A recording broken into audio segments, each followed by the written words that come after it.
Hello student, welcome to Pathfinder classes. तो आज हम लोग का कल हमने क्या किया था, ज्योग्राफी चैप्टर को हमने क्या कहते हैं कंप्लीट कर दिया था। तो आज हम लोग पढ़ेंगे पॉलिटिकल साइंस में राजनीतिक दल। आज हमारा जो सब्जेक्ट है वो है पॉलिटिकल साइंस और चैप्टर है हमारा राजनीतिक दल।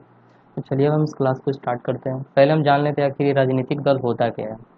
ये राजनीतिक दल जो होता है आखिर ये होता क्या है, क्योंकि इस पूरे चैप्टर में हम पॉलिटिक्स से रिलेटेड की बातों को पढ़ेंगे। इसमें हम पढ़ेंगे कि कौन कौन सी जो दल होती हैं, बीजेपी हो गया, कांग्रेस हो गया, कम्युनिस्ट पार्टी हो गया, मार्क्सवादी हो गया, इस सब के बारे में हम इस चैप्टर में क्या करेंगे भाई एक एक करके हम इसे पढ़ेंगे। तो चलिए पहले हम इसे जान लेते हैं कि राजनीतिक दल होता क्या है।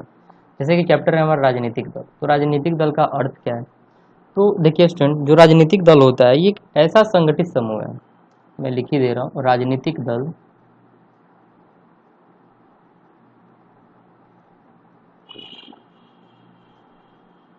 राजनीतिक दल एक ऐसा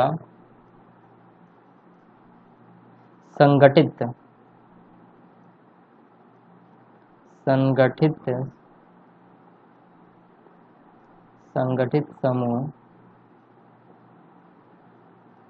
संगठित समूह है जो जो चुनाव लड़ने और जो चुनाव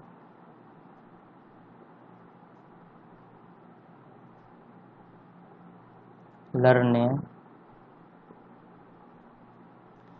और सरकार में राजनीतिक सत्ता और सरकार में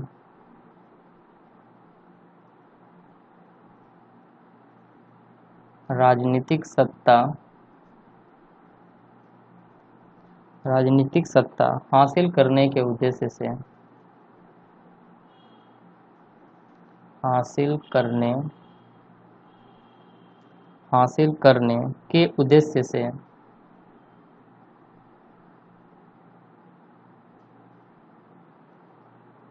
हासिल करने के उद्देश्य से एकजुट होते हैं।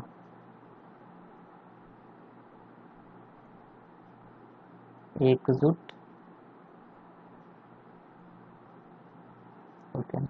तो जैसे कि आपने देखा यहाँ पे कि राजनीतिक दल होता क्या है, तो राजनीतिक दल एक ऐसा संगठित समूह है, यानी कि एक संगठित समूह है, बहुत सारे समूहों को मिला के ये बनता है, जो क्या करता है, जो चुनाव लड़ने और सरकार में जो राजनीतिक सत्ता होती है, सत्ता हासिल यानी कि जिसकी सरकार बनती है वो अपने सत्ते पे क्या करता है, अधिकार लेता है और अपना सरकार चलाता है। तो वही चीज़ यहाँ पे दिया हुआ है कि राजनीतिक दल एक ऐसा संगठित समूह है जो चुनाव लड़ने और सरकार में राजनीतिक सत्ता हासिल करने के उद्देश्य से क्या होता है, एकजुट होते हैं। तो हमने क्या देखा कि राजनीतिक दल क्या होते हैं, अब मैंने ये देख लिया। अब जैसे कि राजनीतिक दल के कार्य क्या होते हैं, ये सब बहुत सारी बातें हैं, तो चलिए पहले इसके बारे में हम जान लेते हैं कि राजनीतिक दलों को ज़रूरत क्यों है हमारे पास। जो राजनीतिक दलें होती हैं आखिर इनकी ज़रूरत क्या है भारत में या किसी भी देश में, क्यों ज़रूरत है।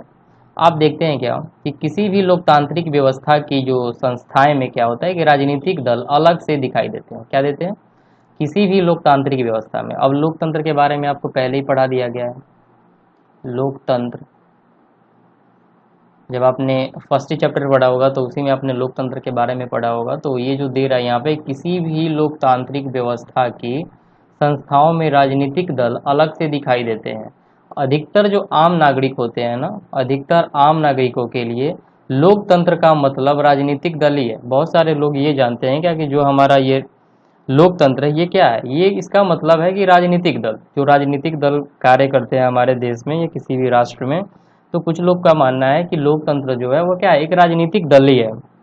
अगर आप देश के दूर दराज यानी कि बहुत सारे दूर तक और ग्रामीण इलाकों में जाएं तो कम पढ़े लिखे लोगों से बात करें तो संभव है कि आपको ऐसा लोग मिलेंगे जिन्हें संविधान के बारे में या सरकार के स्वरूप के बारे में कुछ भी मालूम ना हो। बहुत सारे ऐसे लोग हैं जिनको ना ही उनके संविधान के बारे में मालूम है कि भारत में कैसा संविधान है, कौन सा कानून क्या है, किसी को पता नहीं है।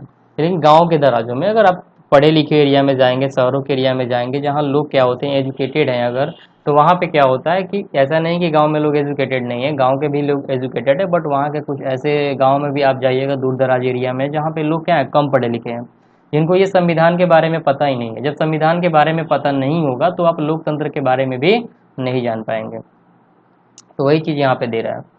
जो जैसे दे रहा है कि राजनीतिक दलों के बारे में कुछ उन्हें जरूर कुछ ना कुछ मालूम होता है, लेकिन पार्टियों के बारे में कुछ कोई मतलब कि यहाँ पे हर कोई कुछ ना कुछ जानता है, जो भी पार्टी है। क्योंकि देखते हैं आप, कभी भी इलेक्शन आता है तो हर लोग क्या करता है कि पहले से ही बहुत ही ज़्यादा एक्साइटमेंट हो जाता है, बहुत ही ज़्यादा एक्साइटमेंट में कहता है कि मेरा ये पार्टी जीतेगा, ये जीतेगा।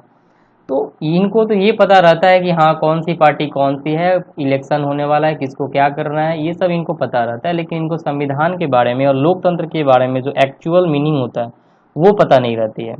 राजनीतिक दल का मतलब ये जान लेते हैं कि राजनीतिक जो पार्टियां है वही हमारी राजनीतिक दल है, लेकिन मायने में ये राजनीतिक दल ये नहीं होता है।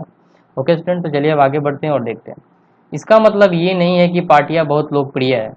अधिकतर जो लोग हैं ना, आमतौर पर दलों के बारे में खराब राय रखते हैं और अपनी लोकतांत्रिक व्यवस्था और राजनीतिक जीवन का हर कोई बुराई के लिए दलों को ही क्या करता है, जिम्मेवार करता है। अगर मान के चलिए कि आज भारत में कोरोना वायरस बहुत ही मास लेवल पे फैल चुका है, मैं एक एग्जांपल के तौर पे बता रहा हूँ, और अभी भारत में कौन सी पार्टी की सरकार है, बीजेपी की सरकार है, भारतीय जनता पार्टी की है।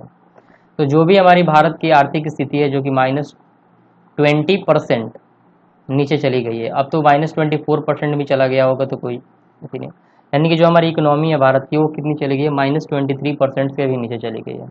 तो जब ये जो भी कंडीशन हमारे भारत में ये बन रहा है, यानी कि कोई भी अगर बुरी बातें आ रही है हमारी भारत में, यानी कि यहाँ पे इकोनॉमिक स्थिति, जो इकोनॉमिक प्रॉब्लम्स है वो और क्या हो रहा है, सीरियस होता जा रहा है। तो यहाँ पे जो ये सीरियस मैटर बन रहा है, तो यहाँ पे हम जो लोग हैं ये किसको जिम्मेवार ठहरा रहे हैं, किसको ठहराएंगे, जो सत्ता में होगी सरकार है उसी को ठहराएंगे, क्योंकि उनको तो पता ही नहीं।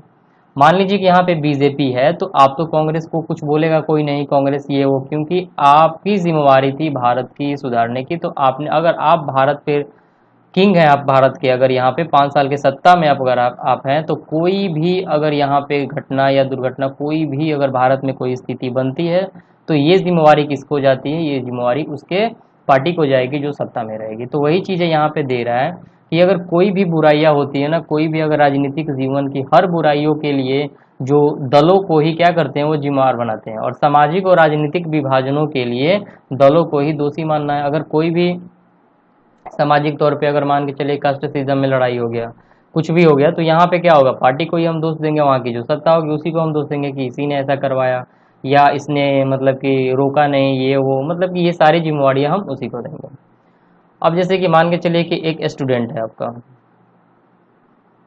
अगर वो स्टूडेंट क्या करता है, पढ़ता है, अगर वो एग्जाम में क्या हो गया, फेल हो गया, तो फेल हो गया तो सारा जो क्रिटिसाइज होगा वो किस पे जाएगा, सारा क्रिटिसिज्म तो स्टूडेंट का ही होगा। कोई भी उसके पेरेंट्स को नहीं बोलेगा, कोई भी उसके टीचर्स को नहीं बोलेगा, नहीं बोलेगा। सारा जो क्रिटिसिज्म जाएगा वो किसको जाएगा, स्टूडेंट को जाएगा, क्योंकि सारी जो रिस्पॉन्सिबिलिटी थी एग्जामिनेशन की वो किसकी थी, एक स्टूडेंट की रिस्पॉन्सिबिलिटी थी कि तुम्हें पास करना है। अगर वो फेल कर गया तो क्रिटिसिज्म किस पे गया, स्टूडेंट पे गया। तो वैसे ही यहाँ पे सत्ता में क्या है, जो सरकारें होगी उसी पे क्या होगा, उसी का क्रिटिसिज्म होगा पूरे लोगों के बीच, यानी कि सारे लोग उसी का क्रिटिसाइज करेंगे, उसी को क्रिटिसाइज करेंगे कि ये किया वो किया। ओके, चलिए स्टूडेंट थोड़ा आगे बढ़ के हम देखते हैं। जैसे कि यहाँ पे दिया हुआ है कि जो राजनीतिक दलों की ज़रूरत है, अब ये क्यों ज़रूरत है, तो आप देख ही सकते हैं, यह सवाल स्वाभाविक रूप से उठता है कि क्यों हमें सचमुच राजनीतिक दलों की ज़रूरत है। तो करीब 100 साल पहले दुनिया में बस कुछ ही देश और गिनती के राजनीतिक दल ही थे। कहने का मीन्स है कि आज भारत में आप देखते हैं कि बहुत सारे राजनीतिक दल हैं, एक से अधिक। बीजेपी है, अभी तो हम लोग मेन पे सुनते हैं कि जैसे कि मान के चलिए कि अगर आप किसी स्टेट में हैं तो वहाँ के राजनीतिक दल के बारे में आप जानते हैं, और आप सेंट्रल गवर्नमेंट के राजनीतिक दलों के बारे में जानते हैं। लेकिन क्या जो अलग और राज्य हैं, आपके पास 28 राज्य हैं, कितने हैं, 28 स्टेट हैं, और 9 क्या है हमारे पास, 9 यूनियन टेरिटोरीज है। पहले हमारे पास 29 स्टेट था, जब जम्मू एंड कश्मीर को 2 यूनियन टेरिटोरीज में डिस्ट्रीब्यूट कर दिया गया तो हमारे पास कितने स्टेट्स हो गए, हमारे पास 28 स्टेट्स हो गए। ओके, तो आप देख सकते हैं यहाँ पे कि जैसे कि हमारा भारत है, भारत में, सॉरी, बिहार में भी क्या, अभी जैसे मान के चलिए कि बिहार, ये बिहार से वीडियो बन रहा है, यानी कि ये जो बिहार है, बिहार में अभी इलेक्शन होने वाले हैं, और बिहार में क्या है, बहुत सारी पार्टियां हैं, लेकिन हम लोग 2 पार्टियों के बारे में ज़्यादा जानते हैं। कौन कौन सी है, जदयू और राजद, जदयू और राजद। अब ये नहीं बताऊंगा कि ये किसकी पार्टी है या कुछ भी, मैं बस ऐसे ही बता रहा हूँ पार्टी के बारे में। तो वही चीज़ दे रहा है यहाँ पे कि बिहार में हम दो पार्टियां हैं, तो हम इनके बारे में तो जान गए कि हाँ हमारे बिहार में ये दो पार्टी हैं। और अगर हम अगर सेंट्रल गवर्नमेंट के लेवल पे देखते हैं तो हम देखते हैं वहाँ पे क्या कि बहुत सारी पार्टियां आती है, लेकिन अधिकतर जो हाईलाइटेड पार्टी है उसी के बारे में हम जानते हैं, जैसे कि बीजेपी हो गया, कांग्रेस हो गया, नया पे आपका आप बन गया, AWP आम आदमी पार्टी। तो इन सब के बारे में कुछ ही हम राजनीतिक दलों के बारे में जानते हैं, लेकिन ऐसी बहुत सारी राजनीतिक दल हमारे भारत में है। तो वही चीज़ यहाँ पे दिया हुआ है। आज गिनती के ही देश में ऐसे, जहाँ अगर यही दे रहा है कि 100 साल पहले क्या था, दुनिया में बहुत सारे देश थे नहीं। अब आप देख ही सकते हैं कि पहले हमारा बांग्लादेश, भारत, पाकिस्तान, अफगानिस्तान, ये सब क्या था, ये सब एक ही में थे। लेकिन धीरे धीरे क्या हुआ कि इनका डिस्ट्रीब्यूशन बढ़ता गया, इनमें धीरे धीरे क्या हो गया कि टकराव में, और ये जाके बाद में एक देश का, अलग अलग देश का निर्माण कर लिए। तो पहले तो एक ही देश में होते थे। तो वही दे रहा है यहाँ पे कि 100 साल पहले दुनिया के बस कुछ ही देश में, और वह भी गिनती राजनीतिक दल थे। कहने का मतलब है कि यहाँ पे बहुत कम देश थे, और राजनीतिक दल भी जो थे ना बहुत ही गिनती में कम ही थे। आज गिनती के ही देश में ऐसे हैं, और जहाँ राजनीतिक दल नहीं है, क्या है, राजनीतिक दल नहीं है, दुनिया भर के लोकतांत्रिक देशों में राजनीतिक दल इतने सर्वव्यापी क्यों हो गए। अब देखेंगे कि क्यों आखिर लोकतंत्र में इतने हमारे जो राजनीतिक दल है आखिर क्यों है।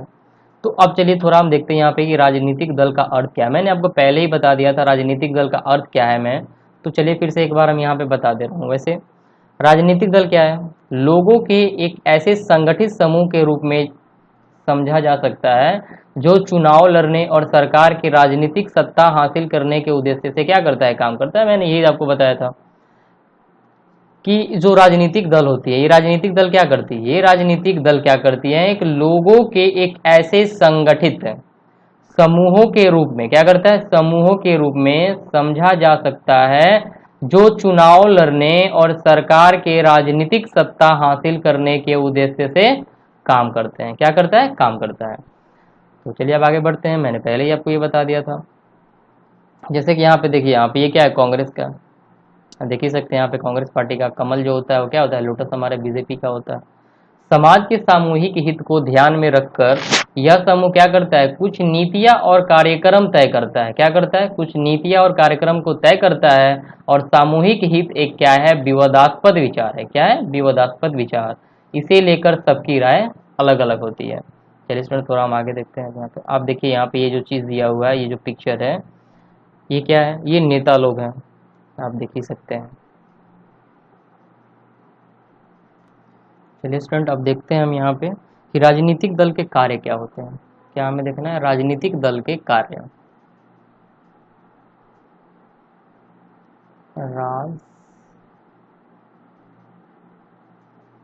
राजनीतिक दल के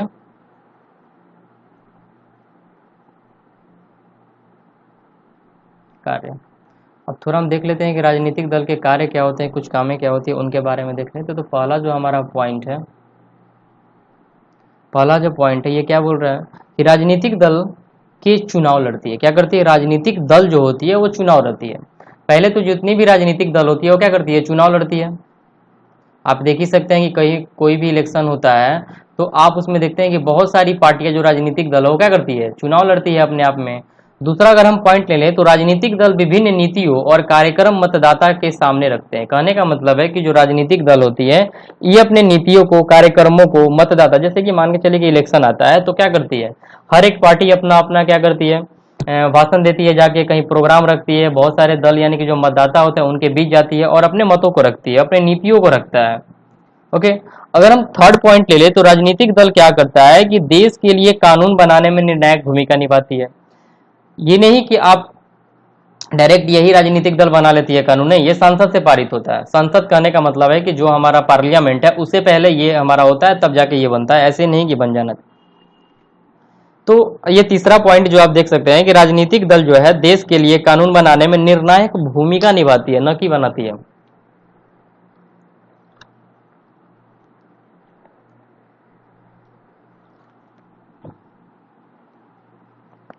क्या करती है स्टूडेंट, ये जो राजनीतिक दल है ये कानून बनाने में निर्णायक भूमिका निभाती है। हम जैसे कि आप देखते हैं कि पार्टियां ही सरकार बनाती है। जो हमारी पार्टी जो जीतती है यही तो हमारी सरकार बनाती है, और जो पार्टी हार जाती है, हारी हुई जो पार्टी होती है, हारी हुई जो पार्टी होती है ये क्या करती है, ये विरोधी पार्टी के रूप में काम करती है। अगर मान के चलिए कि कोई भी अगर जो सत्ता में है, अगर वो कोई काम करने जा रहा है और विरोधी पार्टी क्या करता है, उसको रोकता है। कहने का मतलब है कि अगर कोई गलत काम करता है, ये अगर देश के हित में कोई अगर काम नहीं करता है, अगर विरोधी पार्टी को लगता है कि नहीं ये देश के हित में नहीं है, इससे देश को थोड़ी हानि होने वाली है, तब ये क्या करता है, इस पे प्रेशर डालता है। तो चलिए अब हम देखते हैं कुछ कि हमारे लिए कितने दल होने चाहिए, जो राजनीतिक दल होती है वो कितनी होनी चाहिए। राजनीतिक दलों की संख्या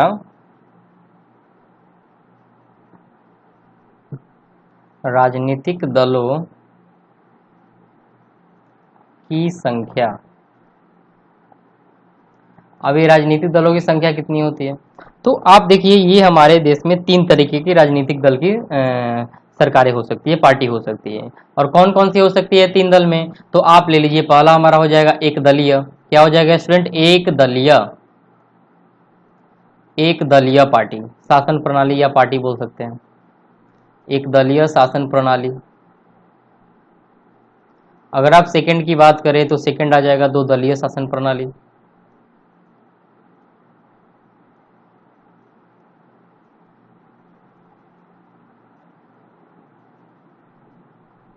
दो दलीय शासन प्रणाली।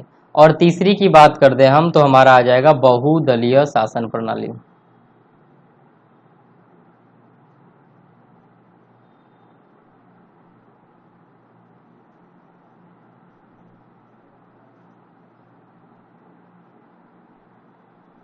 बहुदलीय शासन प्रणाली। तो ये 3 प्रकार की क्या होती है, हमारे पास पार्टियां होती है। अब इसमें हम ये जो हमारी क्या है, ये तीनों की तोनी हमारी क्या है, ये सब राजनीतिक दलें हैं। अब आप देखते हैं क्या कि ये जितने भी हमारे पार्टियां हैं ना, अब इसमें हम पढ़ेंगे कुछ जैसे कि बहुदलीय पार्टी हो गया, एक दलीय पार्टी हो गया। तो एक दलीय पार्टी मतलब क्या हो गया, एक दलीय मतलब क्या हो गया, तो इसमें क्या होता है कि एक ही दल को सरकार को बनाने और चलाने की अनुमति होती है। इसमें क्या होता है कि एक ही दल वाला क्या करता है कि इसमें सरकार भी चलाता है और यहाँ पे कानून भी बनाता है।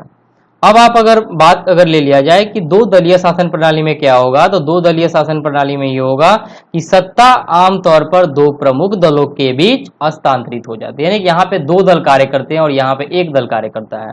और बहुदलीय शासन प्रणाली में क्या हो जाएगा, आप नाम ही से देख सकते हैं कि अनेक दल सत्ता पाने के लिए कोशिश करते हैं और सत्ता में आने के लिए ये दल या तो अपने दम पर या दूसरों के साथ गठबंधन करके सत्ता प्राप्त कर लेते हैं। आप देखते हैं कि कभी कभी गठबंधन हो जाता है, महागठबंधन का नाम आता है। पहले आप देख रहे थे कि बिहार में 5 साल पहले क्या हुआ था, गठबंधन हुआ था। तो ये गठबंधन क्या है, 2 पार्टियां क्या करती है कि जब देखती है कि नहीं हम अकेले नहीं जीत पाते हैं, तो ये क्या करती है कि 2 पार्टियों से मिलके अपनी सरकारें बना लेती है। ओके, तो इसी को हम क्या बोलते हैं, बहुदलीय शासन प्रणाली। अब हम देखेंगे चुनाव आयोग के बारे में कि ये चुनाव आयोग होता क्या है। हमारा जो पॉइंट है अब यह है चुनाव आयोग। चुनाव आयोग,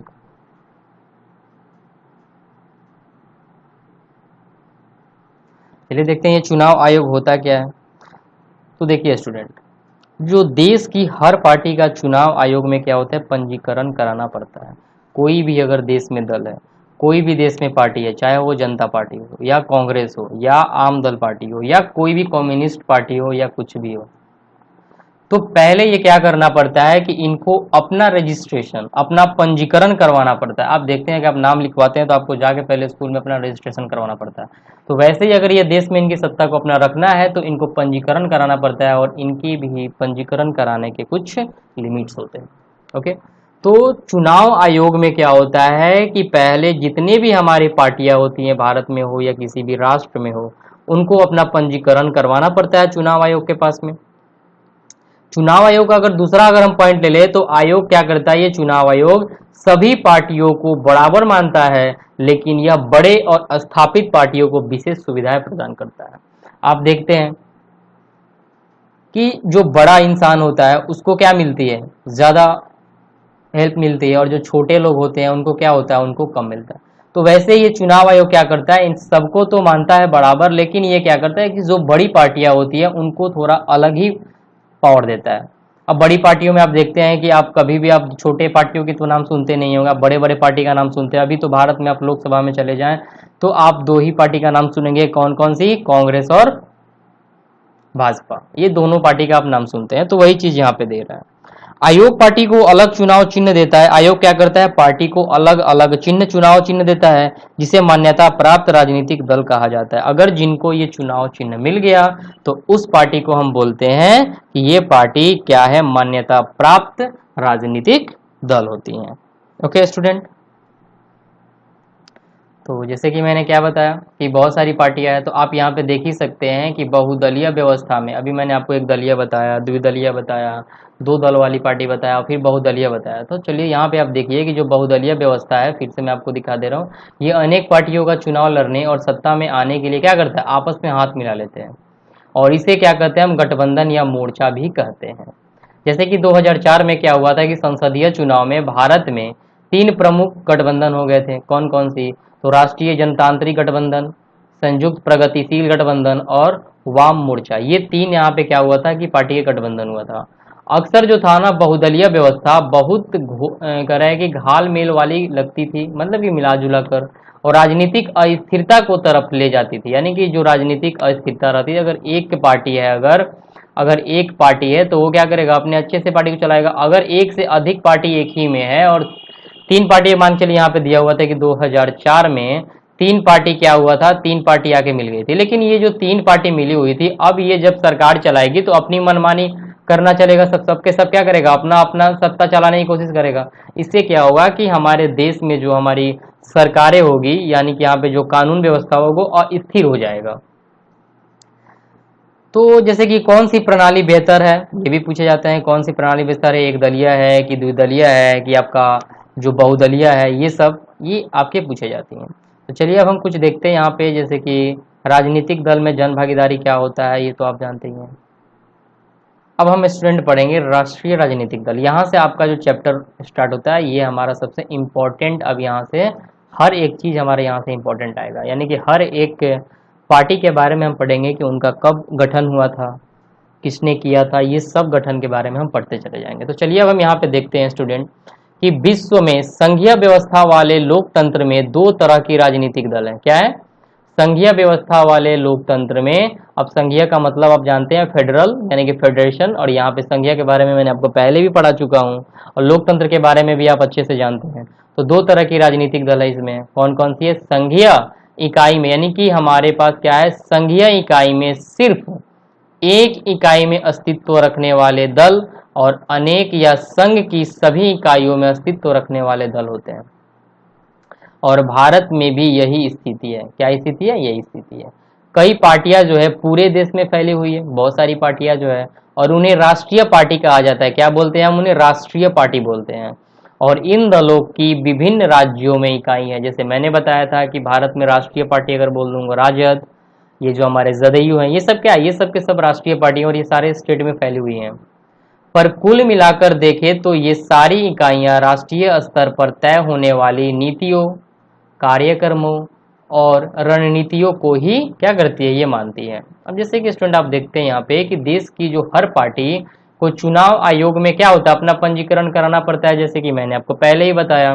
और आयोग क्या करता है कि सभी दलों को समान मानता है, पर यह बड़े और स्थापित दलों को कुछ विशेष सुविधाएं देता है, जैसे कि मैंने आपको पहले ही बताया।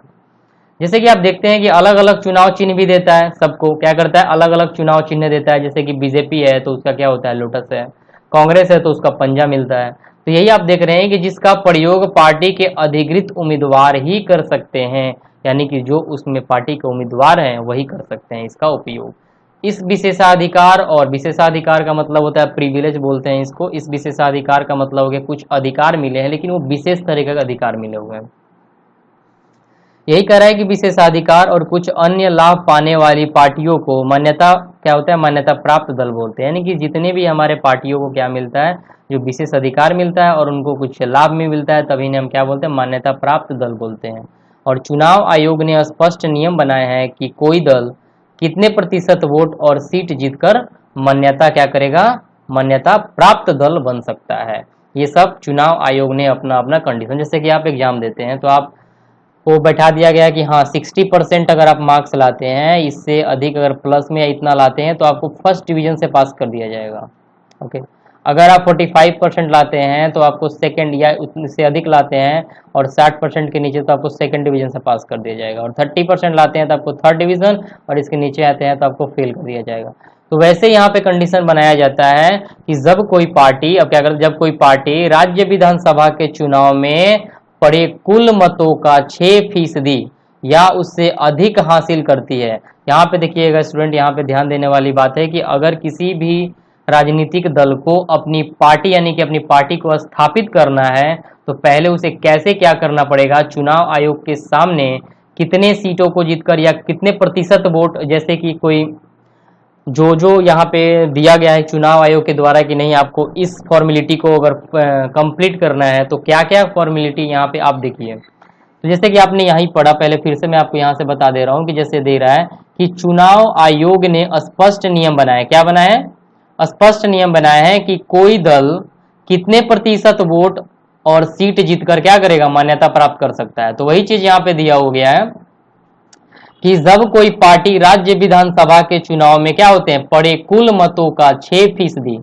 या उससे अधिक हासिल करती है, क्या करती है, या उससे अधिक हासिल करती है, यानी कि जो भी हमारे मतों का 6% हो, यानी कि जो राज्य विधानसभा के चुनाव में जब पड़े कुल जो मत होते हैं ना उसका 6% मिले इनको, या उससे अधिक हासिल करती है और कम से कम 2 सीटों पर जीत दर्ज करेगी, तब क्या करेगी, कम से कम 2 सीटों पे जीत इसको दर्ज करना पड़ता है। अब जैसे आप देख सकते हैं यहाँ पे कि तो उसे अपने राज्य की राजनीतिक दल के रूप में मान्यता मिल जाती है। अब जैसे कि स्टूडेंट अब दे रहा है कि अगर कोई दल, कोई भी राजनीतिक दल हो, लोकसभा चुनाव में पड़े कुल वोट का या अथवा 4 राज्यों के विधानसभाई चुनाव में पड़े कुल वोटों का 6% हासिल करता है, तभी उसको जाके क्या मिलता है, मान्यता मिलता है। और लोकसभा के चुनाव में कम से कम 4 सीटों पर जीत दर्ज करता है। अगर उसको विधानसभा चुनाव में अगर ले लिया जाए तो उसको 2 सीटों पर जीत दर्ज करना पड़ेगा और 6% वोट उसको चाहिए। लेकिन अगर यही बात यहाँ पे कर दी जाए, अगर लोकसभा चुनाव में, तो इसको 6% का वोट लेना पड़ेगा और यहाँ पे कितने सीटों पे जीत दर्ज करनी पड़ेगी, 4 विधानसभाई सीटों पे इसको जीत दर्ज करनी पड़ेगी। चलिए स्टूडेंट अब आगे देखते हैं। और इस वर्गीकरण के हिसाब से 2006 में देश में 6 दल राष्ट्रीय स्तर पर मान्यता प्राप्त थे, 2006 तक, यानी कि 6 दल थे। अब इनके बारे में हम चलिए जानते हैं। जैसे कि पहला हमारा दल था भारतीय राष्ट्रीय कांग्रेस, ये पहला दल है भारतीय राष्ट्रीय कांग्रेस। अब ये है क्या, कब इसका गठित हुआ, किसने किया, इसे आमतौर पर हम कांग्रेस पार्टी कहते हैं। क्या कहते हैं हम, जो भारतीय राष्ट्रीय कांग्रेस है हमारा, हम आमतौर पर इसे क्या बोलते हैं, कांग्रेस पार्टी का नाम देते हैं। और यह दुनिया में सबसे पुराने दलों में से क्या है, एक है, ये दुनिया में सबसे पुराने दलों में से एक है। और इसका जो गठन हुआ था 1885 में हुआ था। कब हुआ था, 1885 में इसका गठन हुआ था। ओके, और ये जो हमारा भारतीय राष्ट्रीय कांग्रेस है तो हम इसे क्या बोलते हैं, कांग्रेस पार्टी के नाम से जानते हैं। और इसका जो गठन हुआ था 1885 में हुआ था। और इसके गठन करने वाले हैं AOU।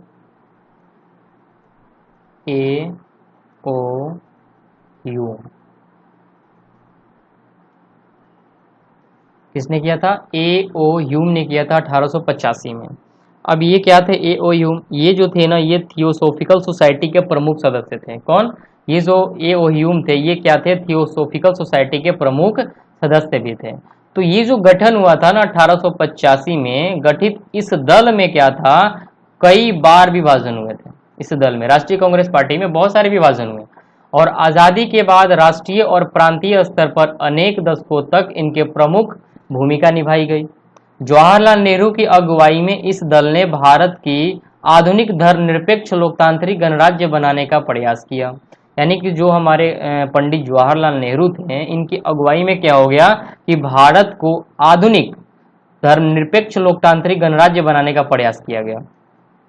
जैसे कि अभी आपने पढ़ा कि इसमें बहुत सारे विभाजन भी हुए थे, तो आप देखिए यहाँ पे जैसे दे रहा है कि 1971 तक लगातार और 1980 से 1989 तक इसने देश का शासन किया। यानी कि 1971 से लेकर ये 1971 तक लगातार, कब से, 1947 से, यानी कि जब बन गया तो 1971 तक लगातार, और फिर 1980 से लेकर 1989 तक इसने भारत की शासन पर सत्ता किया।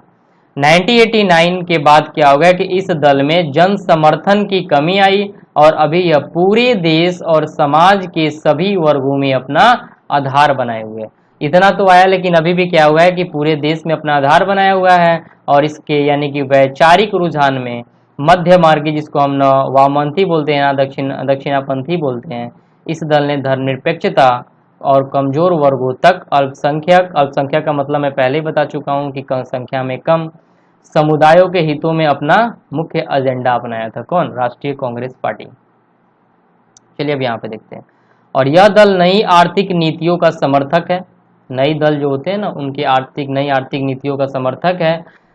और यहाँ पे जैसे कि देख सकते हैं कि इस बात को लेकर भी सचेत है कि जो नीतियाँ हैं ना, कि गरीब और कमजोर वर्गों का जो बुरा असर न पड़े, यानी कि जो भी गरीब लोग हैं, जो भी कमजोर वर्ग के लोग हैं, उन पे क्या हो, कोई बुरा असर न पड़े। 2004 में हुई लोकसभा चुनाव में 145 सीटें जीतकर भारतीय राष्ट्रीय कांग्रेस क्या करने लगा, सबसे बड़े दल के रूप में उभरी थी। यानी कि जो हमारी राष्ट्रीय कांग्रेस पार्टी है, ये 2004 के चुनाव में क्या हुआ था, 145 सीटें जीतकर क्या हुआ था कि बहुत ही बड़ी दल के रूप में उभर चुकी थी। जैसे कि केंद्र में शासन करने वाली संयुक्त प्रगतिशील गठबंधन का नेतृत्व यही दल कर रहा है। यानी कि हमारा जो पहले था, हमारा जो कांग्रेस था ना, एक बहुत बड़ी पार्टी थी। अब चलिए हम नेक्स्ट पार्टी के बारे में पढ़ते हैं, भारतीय जनता पार्टी के बारे में, जो कि अभी हमारे सत्ता में है। कब से? 2004 से सत्ता में बनी हुई है। तो 2004 बोल रहा हूँ, सॉरी, 2014 से ये सत्ता में बनी हुई है। अब जिसे देख सकते हैं स्टूडेंट यहाँ पे कि पुराने भारतीय जनसंघ को पुनर्जीवित करके 1980 में यह पार्टी बनी। आप देखिए कि 1885 में बना कौन सा? भारतीय राष्ट्रीय कांग्रेस, और इसे बनाने वाले थे A.O. ह्यूम। कौन बनाने वाले थे? A.O. ह्यूम। और यहाँ पे जो दिया हुआ है कि 1980 में भारतीय जनता पार्टी का गठन हुआ।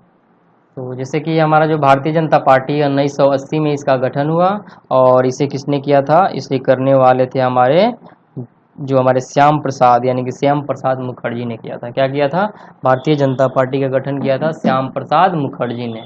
और भारत की प्राचीन सांस्कृतिक और मूल्य से प्रेरणा लेकर मजबूत और आधुनिक भारत बनाने का लक्ष्य जो था, भारतीय राष्ट्रवाद और राजनीतिक की इसकी अवधारणा सांस्कृतिक राष्ट्रवाद एक मुख्य तत्व था।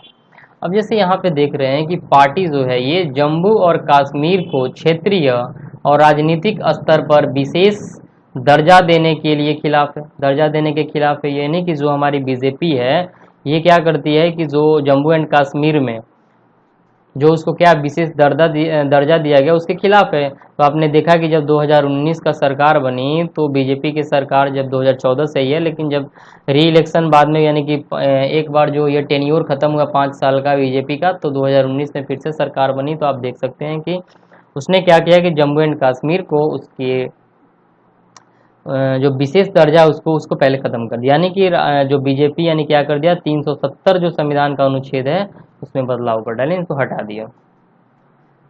370 में क्या है, जम्मू एंड कश्मीर को विशेष दर्जा दिया गया है। अब कह रहा है कि यह देश में रहने वाले सभी धर्म के लोगों के लिए समान नागरिक संहिता बनाने और धर्मांतरण को रोक लगाने के पक्ष में है। ओके, आप देख सकते हैं स्टूडेंट यहाँ पे कि 1990 के दशक में इसके समर्थन का आधार काफ़ी व्यापक हुआ और पहले देश के उत्तरी और पश्चिमी तक शहर के इलाकों में सिमटी रहने लगी। यानी कि 1980 में इसका गठन हुआ था। ओके, तो अब हम देखेंगे यहाँ पे, जैसे कि देख सकते हैं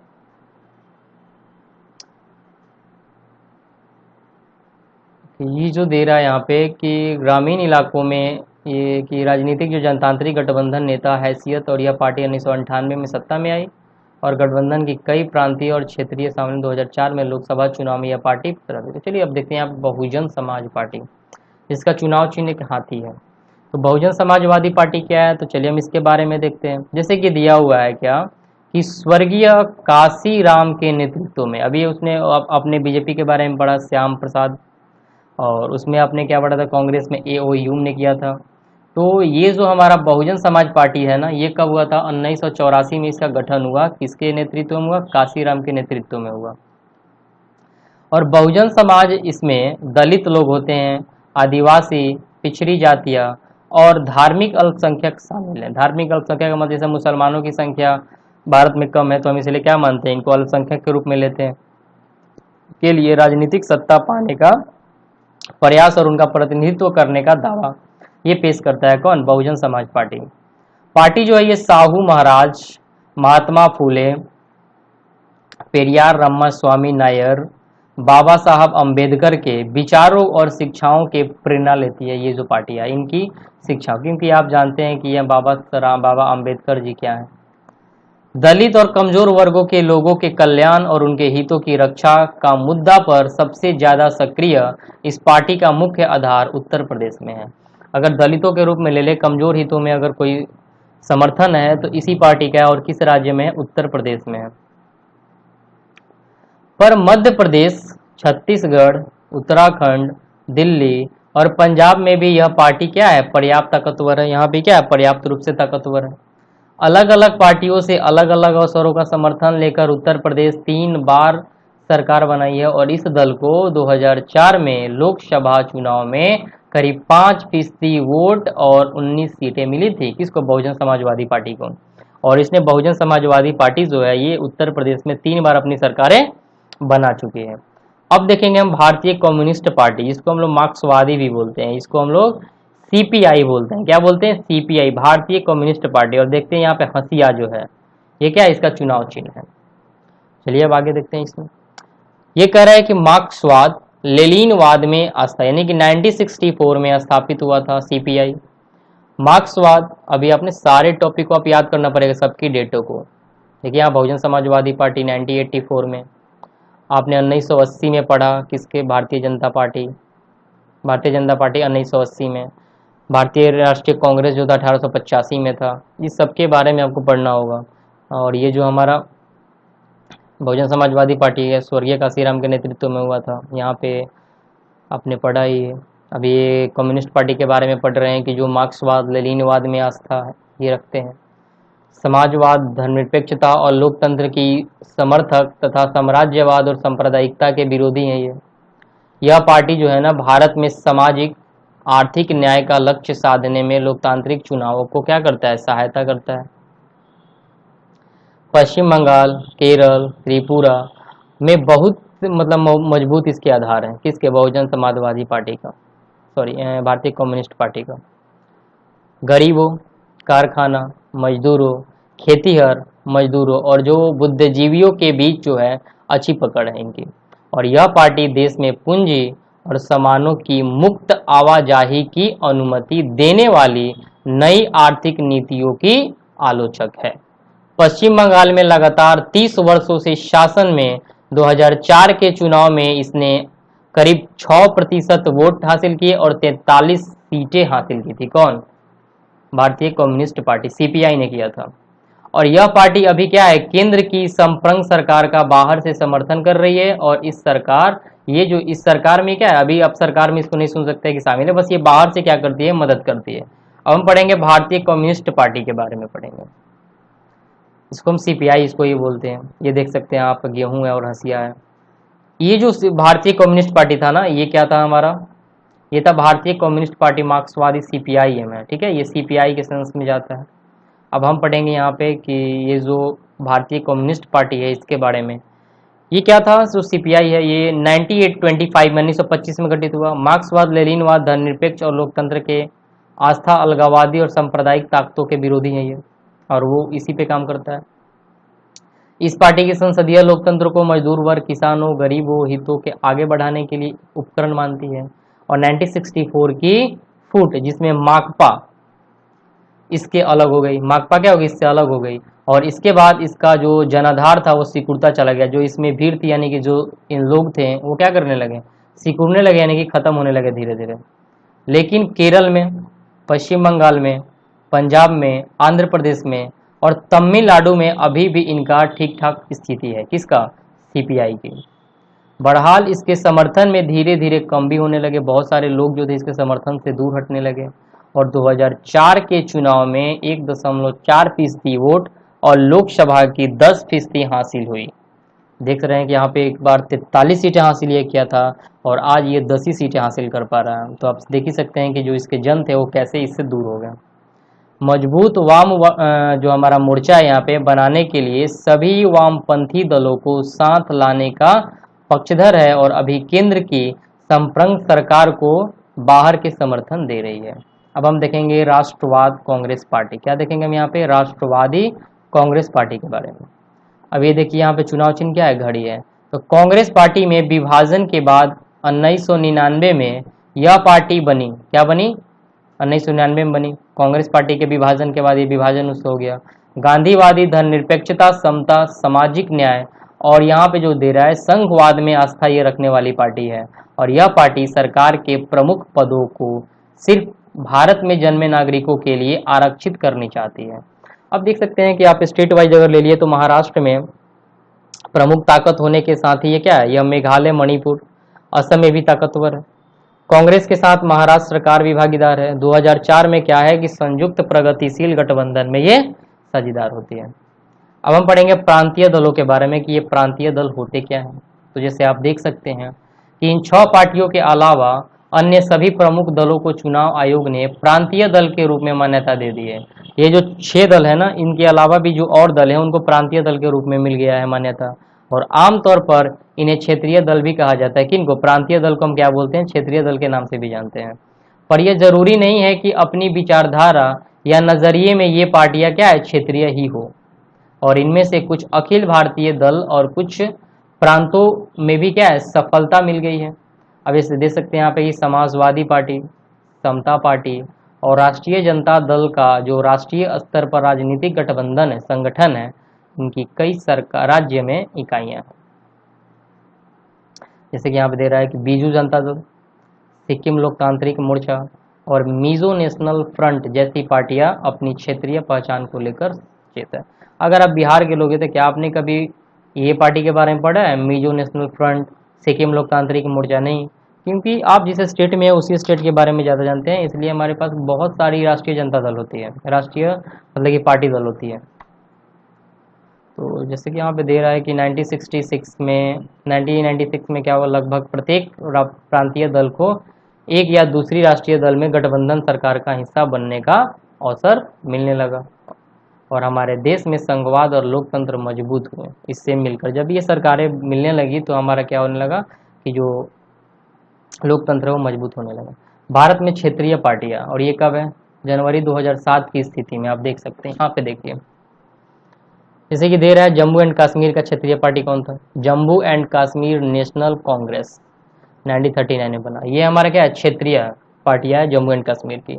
Jammu and Kashmir National Panthers Party, Jammu and Kashmir Peoples Democratic Party. ये क्या है? जम्मू एंड कश्मीर की क्षेत्रीय पार्टी है। अब आप यहाँ पे देखिएगा, ये उत्तराखंड की पार्टी है, उत्तराखंड क्रांतिक दल एक ही है। ये पंजाब की है, शिरोमणि अकाली दल 1920 में हुआ था। शिरोमणि अकाली दल क्या है? राष्ट्रीय जनता सॉरी ये राष्ट्रीय राजनीतिक दल है। ये नेशनल जो हमारा इंडियन नेशनल लोकदल है 1977 में हरियाणा का है ये। अगर उत्तर प्रदेश की ले ले तो बहुत सारी सरकारें होगी। आप देख सकते हैं यहाँ पे उत्तर प्रदेश की जो है राष्ट्रीय, यहाँ पे देखते हैं जनता दल 1999। इसमें झारखंड, नागालैंड में भी है ये सब। लोक जनशक्ति पार्टी 2000 में बनी थी। राष्ट्रीय जनता दल पार्टी, ये क्या बना था? झारखंड में भी ये शामिल है 1988 में। अब आप देखिए यहाँ पे, ये तो हमारे सॉरी बिहार का था। आपका यूपी का जो दिया हुआ यहाँ पे राष्ट्रीय लोक दल 1988, समाजवादी पार्टी 1992।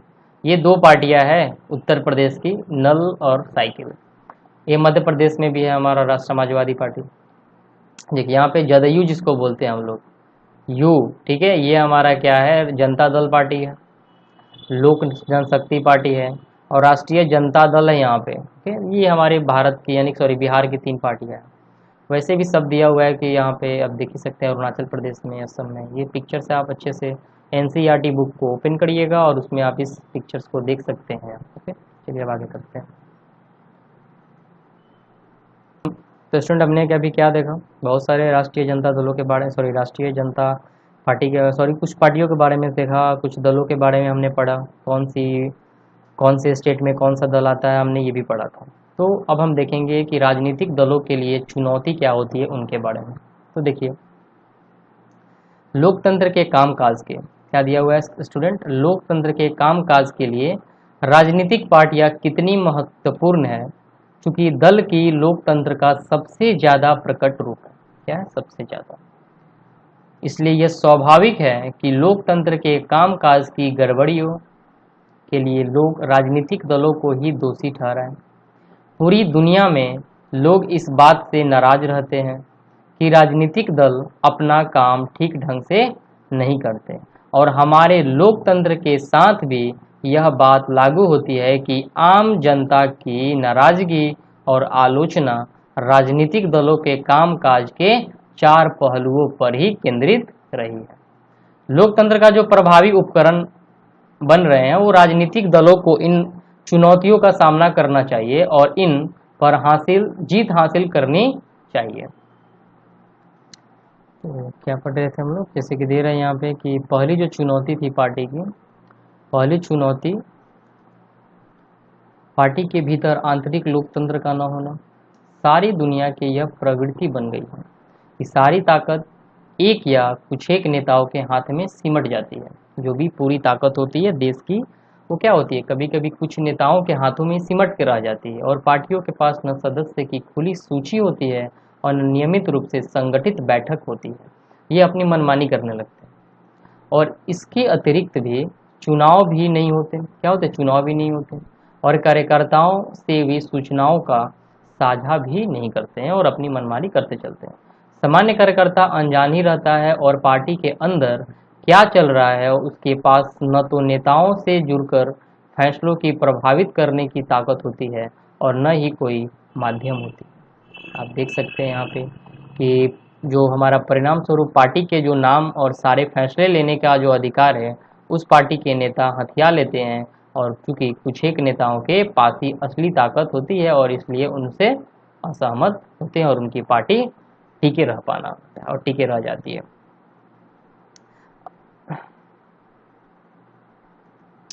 तो स्टूडेंट अब हम इसमें देखेंगे कि दलों को कैसे सुधारा जा सकता है। दल को जैसे कि अपनी मनमानी कर रही है, आखिर हम इसको कैसे सुधार सकें। तो जैसे कि यहाँ पे दे रहा है कि इन चुनौतियों का सामना करने के लिए जरूरी है कि राजनीतिक दलों को सुधारो। क्या हो, अगर हम दलों को सुधारना हो तो ऐसे क्या करना पड़ेगा कि राजनीतिक दलों को सुधार दिया जाए। और ऐसे सवाल यह उठता है कि क्या राजनीतिक दल सुधरने को तैयार है? अगर वे तैयार नहीं तो क्या उन्हें सुधारने को मजबूर किया जा सकता है? मान के चलिए कि अगर पूछा जाए कि सुधरेगा कि नहीं, अगर नहीं सुधरेगा तो अगर मजबूर भी तो करना पड़ेगा। दुनिया भर के नागरिक इन सवालों को लेकर परेशान हैं कि ये ऐसा सवाल है जिनका जवाब आसान नहीं है। तो जैसे कि दे रहा है यहाँ पे कि लोकतांत्रिक व्यवस्था में जो आखिरी फैसला राजनेता ही करते हैं। क्या करते हैं? जो लोकतांत्रिक व्यवस्था में जो आखिरी फैसला होता है वो तो राजनेता ही करते हैं, जो विभिन्न राजनीतिक दलों का प्रतिनिधित्व करते हैं, और लोग उनको बदल सकते हैं पर उनकी जगह फिर नए नेता ही लेते हैं। अगर वे सभी सुधरना नहीं चाहते तो कोई उनको सुधारने के लिए कैसे मजबूर कर सकता है। अब देखिए, जैसे पहला पॉइंट है इसमें कि विधायकों और सांसदों को क्या करना चाहिए, दल बदल करने से रोकने के लिए संविधान में संशोधन किया जाता है। एक दल विदल है जो कि हमारा 10वें भाग में है। निर्वाचित प्रतिनिधियों के मंत्री पद या पैसे के लोभ में दल बदल करने में आई तेजी को देखते हुए ऐसा किया गया कि नए कानून के अनुसार अपना दल बदलने वाले सांसद या विधायक को अपनी सीट भी क्या करनी पड़ी, गंवानी पड़ी।